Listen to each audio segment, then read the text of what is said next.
Hi everybody. Sorry I haven't been present the last few weeks, but I've been a bit ill and lost my voice. I hope my voice will survive this Davar Torah. But here we go. This Davar Torah is a shir that I heard from Rabbi Tatz, a phenomenal shir that I heard from Rabbi Tatz, and is dedicated for the refuah shlema of Eric Yitzchak ben Miriam, Chava Freidel bat Edita Malka, Shimon ben Sarah, Harav Shimon ben Sarah, Shmuel Yosef ben Rachel, and also in the merit of all our Chayalim and Chayalot who are agents of HaKadosh Baruch Hu in keeping our holy land and our people safe. And may HaKadosh Baruch Hu please protect them and keep them safe and sound. So we are fast approaching Pesach, the festival in which we commemorate our exodus from Egypt. Pesach is the primary time in where we say, they tried to kill us, they failed, let's eat. But what is so special about this festival that almost every Jewish person I know, even those far away from Judaism, have a connection with this festival, with Pesach, often even more than Yom Kippur. Most Jews, even those far away from Judaism, will at least attend one seder, or will buy a box of matzah, will do something. I have a friend who was totally non-observant, and I once asked him whether he ate bread on Pesach, and he said he eats his ham sandwich on matzah. Now maybe he was joking, but you get the drift, right? So what's so special about this festival that every Jew identifies with it? And what's so important about Pesach, and in particular Leil Seder, the night of Seder?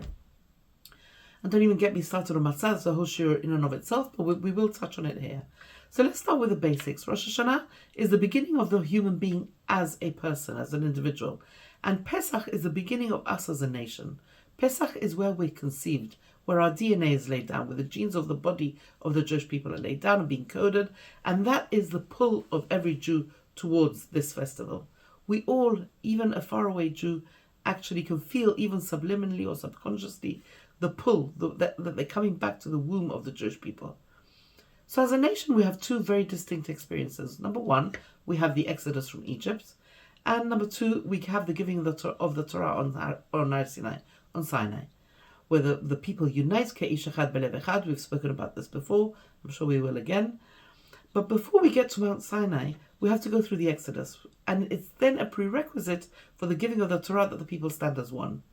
Now, unfortunately, this sense of unity has been lost, and it's crucial to our existence.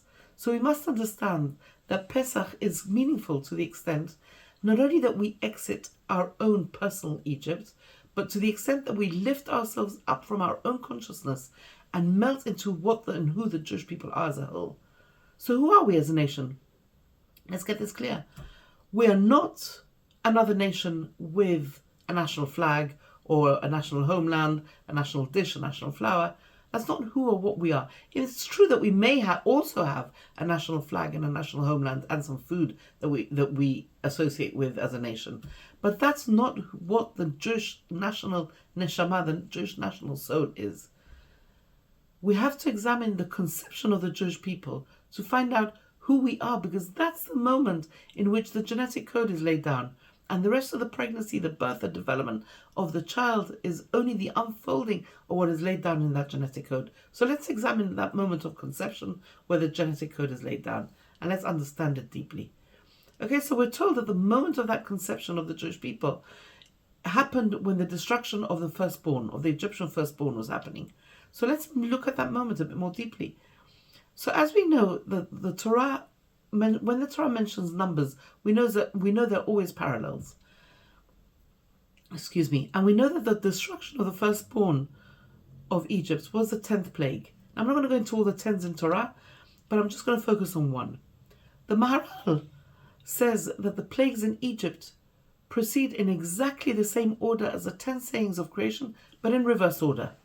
So that you get Bereshit in the beginning, paralleling the death of the firstborn. You get Yehi'or, let there be light, paralleling the plague of darkness, etc. I'm not going to go into each one. You can look at the Maharal. The idea behind this is that when you build from a core, you build from a center.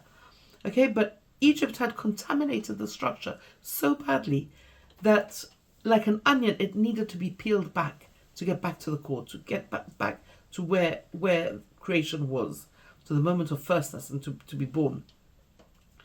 So each plague is a specific peeling away of contamination to get back to the core. The idea is that once we get back to the core, once the world goes back to the core, there's a huge spiritual elevation, and there we can be redeemed, there we can be conceived, there we can be born. And that is the moment of our conception, of our genes being laid down. So let's see what we can learn about this moment. So there's a very challenging question that is raised on the nature of that particular moment. The Arizal, the great Kabbalist of the 1500s, says that had we stayed in Egypt any longer, we would have disappeared. So it's a very well-known thing that had we stayed in Egypt any longer, we would have disappeared. And he means that literally. So some interpret this to mean that had we stayed any longer, we would have assimilated completely and we would have been absorbed by the impurity, by the contamination. Okay, there's a well-known idea that the Jewish people who had been in Egypt already for 210 years were on the 49th level of impurity, of contamination. And they had to be redeemed, because if they'd stayed any longer, they would have sunk to the 50th level, from which there is no return. Now 50 is a number we're going to talk about when we come to Sefirat HaOmer very soon, so I'm not going to go into 50 now.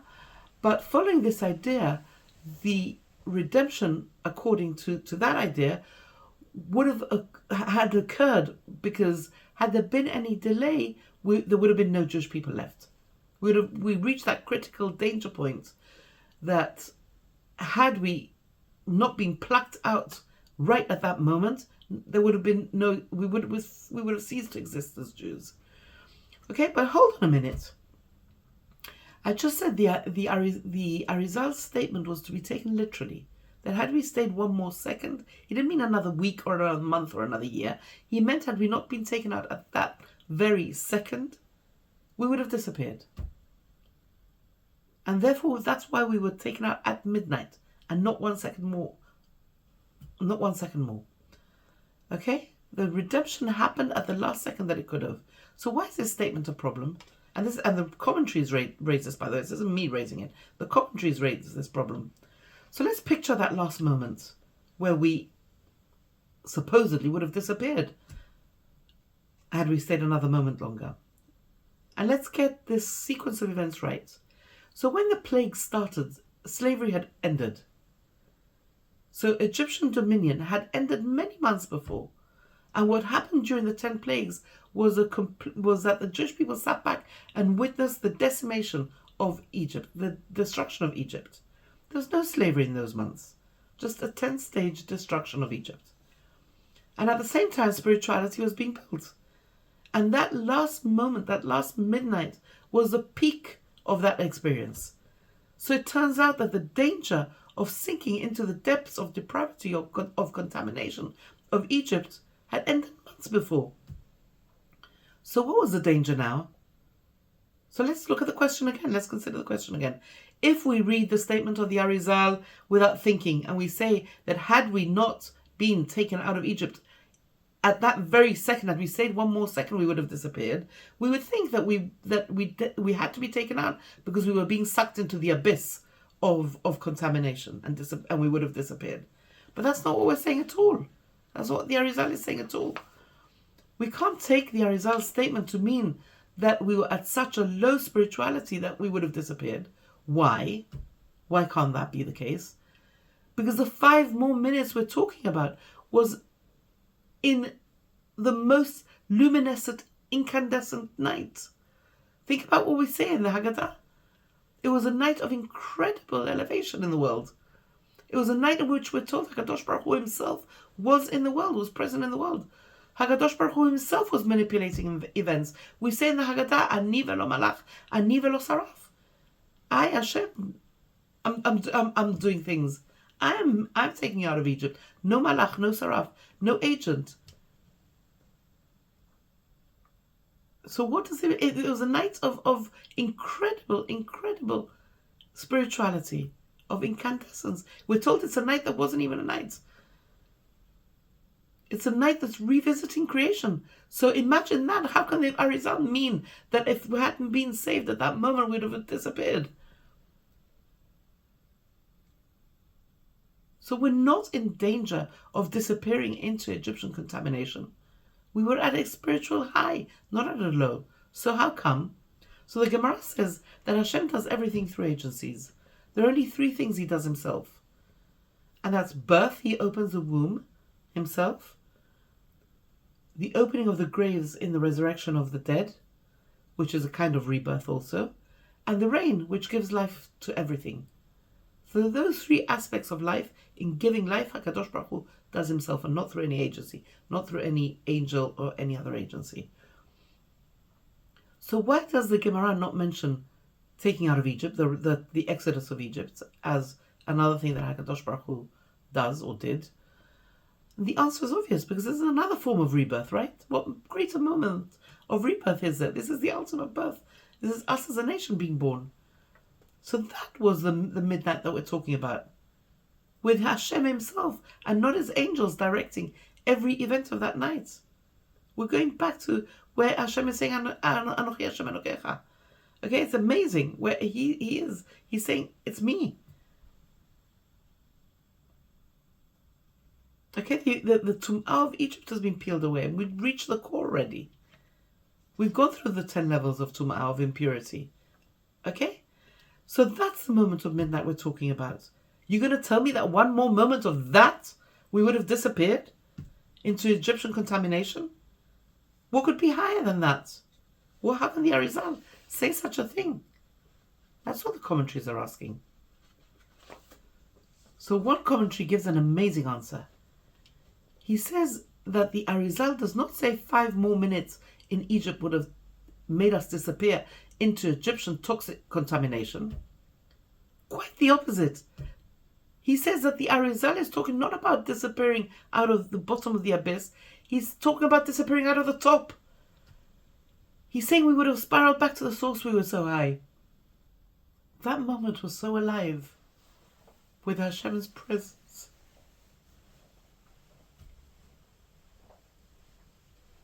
That had we remained in Egypt any longer, we would have been unable to fulfill our destiny.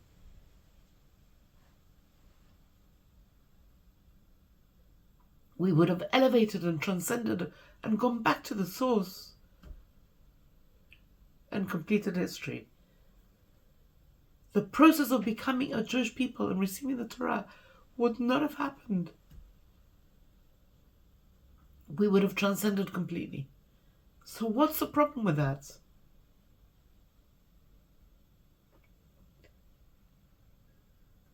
So we need to understand very, very deeply that the process of human development, and especially the Jewish people's development, is that you have to earn it yourself. To be taken out of Egypt for free, particularly when we didn't earn it, we didn't deserve it. On the contrary, we're about to disappear into impurity. That's not what human history is about. The whole point of Pesach is to teach us that there is a first moment of elevation, of inspiration, and then it goes flat. There is a moment of disappointment, and it is in the disappointment and difficulty that you have to build yourself. And therefore, just like in Sinai, we're told that twice the Jewish people died at the revelation. Any moment longer, in that incandescent night on Leil Seder, on the night of Leil Seder, we would have melted into the oneness of HaKadosh Baruch Hu. And since that wasn't meant to be, we had to move out and fast. And so that's one answer. But there is another answer which the Maharal gives. And this is the idea to focus on during Pesach, especially during the first night, when we reenact the whole story. And it also gives the answer to why Leil Seder, why the Seder night is so important to us. The mystical sources say you can have whatever level you want in your inner development on the first night of Pesach. It's given to you for free. You have to be there consciously. You have to want it. Any other time of year, you want to get to a particular level, you have to earn it. You have to build it yourself. You have to fight for it. On the first night of Pesach, all you have to do is be available, to be plugged in. There is a special light that is shone on the night of Pesach. The one night in the whole year where you don't have to say pesukim of protection before you go to sleep. You don't have to close your door. You don't have to lock your door that night. It's called Lel Shimurim. The night is ours if we're available. So why is this night different from all other nights? It's not just different, it's exactly the opposite. At all other nights of the year, we have to make it happen. On the first night of Pesach, we need us to happen. We don't have to make the wave, we have to ride it. We have to be there, we have to ride it. We need to attach ourselves, and that takes effort. Most of the Jewish people in Egypt, 4/5, and some opinions say even more, were not available. They died in the plague of darkness. They were not available for that night. Pesach Seder is a night of tremendous inspiration. We can reach levels for free, with no work at all. Afterwards, during Sefirat HaOmer, which follows, you have to show you mean it. Then you have to earn it. There are no free rides. Then you have to earn it. But Pesach means leaping over, passing over. Unlike the normal process where you have to climb step by step by step, Pesach you can just leap over. And you can get to some other place if you want to. Then you have to earn it. Then you have to show you meant it. And that's where the work has to be done, during Sefirat HaOmer. And we'll talk about that when we come to it.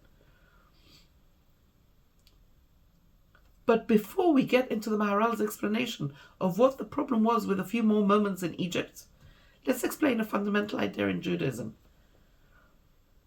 The nature of the Jewish people is that we inhabit the moment of newness. We live in a junction between physical and spiritual worlds. The unique pathway, we've talked about this before, it's a unique pathway of being Jewish, is that we live in the physical world only to elevate it. We do engage in all physicality, but always with a view to elevating it. We spoke about this many times when we spoke about Abraham, Yitzhak, and Yaakov, and on many other occasions. We drink wine, we get married, we engage in physicality, but we do it by elevating it to its connection in the spiritual world. We use the physical only as a vehicle to reach that elevation. I'm not going to go into another whole shiur about this, but as I've said previously, the first thing that was named holy by HaKadosh Baruch Hu was time. In Bereshit, we discussed this then. And this is the dimension that we as Jews most associate with. It's the most physical aspect of the world, ironically. Just like space holds objects, time holds space itself. And therefore, following what we've just said about how a Jew is supposed to live his life in the world, his or her life in the world, time has to be used in a way that it's only a vehicle which happens for what happens within it. In other words, time is life itself. When you move through life and expand, you take more time than you need. You're taking away the material from which life itself is made, which you're supposed to use to generate to something higher and allowing it to expand. The Maharal puts it this way. He says when you do a mitzvah in the world, you do it as quickly as possible. Nowhere do you see this more than in Pesach. The central mitzvah of Pesach, matzah, is all about time. What is matzah? It's exactly the same as bread, as chametz. It only lacks one dimension, time. The difference between bread and matzah is that if you mix flour and water and wait more than 18 minutes, 18 chai, life, if you wait more than life, the leavening process halachically begins. The difference between chametz and matzah is only a few seconds. There is no other mitzvah like that. The words chametz and matzah in Hebrew are the same letters. The only difference is that chametz is spelled with a chet and matzah with a hey. Do you know what the difference between a chet and a hey is? A tiny drop of ink. A tiny drop of ink. With that, matzah becomes chametz. The whole idea of Pesach is it's a moment of firstness and creation. And that moment has to be beyond time. We don't expand into time. If that moment, which is the formation of the Jewish people, is expanding into time, then the Jewish people are expanding into being a natural part of the world, a natural people. If you want to live above the natural plane, in the spiritual realms, then you have to cut down physicality to its absolute minimum. So it's only a vehicle and nothing more. With all that in mind, with everything I've said in mind, let's look at the Maharal's explanation, which is just beautiful. Do you know, according to the Maharal, what the trouble with 5 more minutes in Egypt would have been? 5 more minutes. The trouble with being with more time in Egypt is not that we would have become assimilated into Egyptian culture. There was no Egyptian culture at that time. Egypt had been decimated by the 10 plagues. Another few minutes of that would not have made us sink into Egyptian contamination. But it would have made us children of time. Had we not gone out exactly then and fast? Had the beginning of Jewish people been a slow business, been in the natural realm, a natural business, moving through the dimension of time, then we would have been a people conceived in the natural domain. And that is not who we are. The whole concept of the Jewish people is that we transcend the natural. We live above and beyond it. We live in the natural domain, but as a vehicle only. And so therefore, at that miraculous, amazing midnight, when the Jewish people left, and we left fast, we left because that was what was needed. The matzah was purposely a bread that was baked fast before it became chametz. Matzah wasn't a bread that just didn't come out right. Oh, sorry, darling, I messed up the challah this week. It didn't come out right. It was all that packing I had to do. That wasn't what matzah was. The mitzvah of eating matzah was given before we left Egypt. It had nothing to do with us being in a rush. We were commanded to eat matzah with a korban Pesach. It was always meant to be unrisen bread. Chametz is a swelling. It's an expansion. When things expand in space or in time, they take on a physicality that is not needed. Matzah is only what is needed. It's exactly what you see is what you get. Nothing expanded. There's no more time put into it than needed. At that moment of our formation, of our conception, there's a moment beyond what a moment in time is. It's the absolute minimum of time. The message for us, of course, is that in the same way as on Rosh Hashanah, the individual can reach beyond the contamination absorbed by the neshama, Pesach is the time we can do this as a people. Obviously, as a people, we need to do it as individuals too. On that first night of Pesach, we need to revisit our conception. The focus on that night should be a focus that no other time of the year has. It should be a moment where matzot are seen for what they are. There's a work here to transcend. To transcend time takes work. This is fundamental to who we are. The very nature of the moment of our formation is a moment that isn't really a moment. It's that. It's a moment that has no dimension. If you forget that, then we just become a national entity. Nothing more. Matzah becomes a nice custom, it becomes something we eat, traditional dish. It becomes nothing more than a cute cultural thing to do. Families get together, eat certain things, so we eat matzah. Nothing to do with who we are. This is a process of reaching into transcendence. The Sefat Emet says that the whole nature of Pesach is an exploration of miracles. The whole Haggadah is a recounting of miracles. The Rambam says that the mitzvah of telling the story of the Exodus of Egypt is the telling of the miracles. Not just the historical event, but the fact that it happened so miraculously.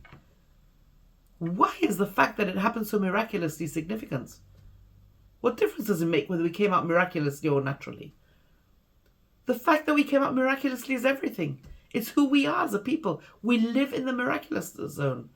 It's the essence of who we are. The Sefat Emet says that that's why it's called a seder. A seder means a natural order. And yet all we do that night is talk about miracles. Things that break the order. We eat in a funny order. Says the Sefat Emet, that's exactly why. Our natural order is in the miraculous. The nature of that night is to live in that zone of miracles. You can have the level you want on that night, any level you want on that night, but you have to move to it. You have to move to it with a speed that transcends time, that transcends the moment, that transcends the natural. Once we've done that, we can use the physicality of that night. We can use the wine, the matzah, all the mitzvot of the night, and use them as a vehicle that carries within them the seeds of transcendence. Kol Negadim wish you a Pesach kasher v'sameach.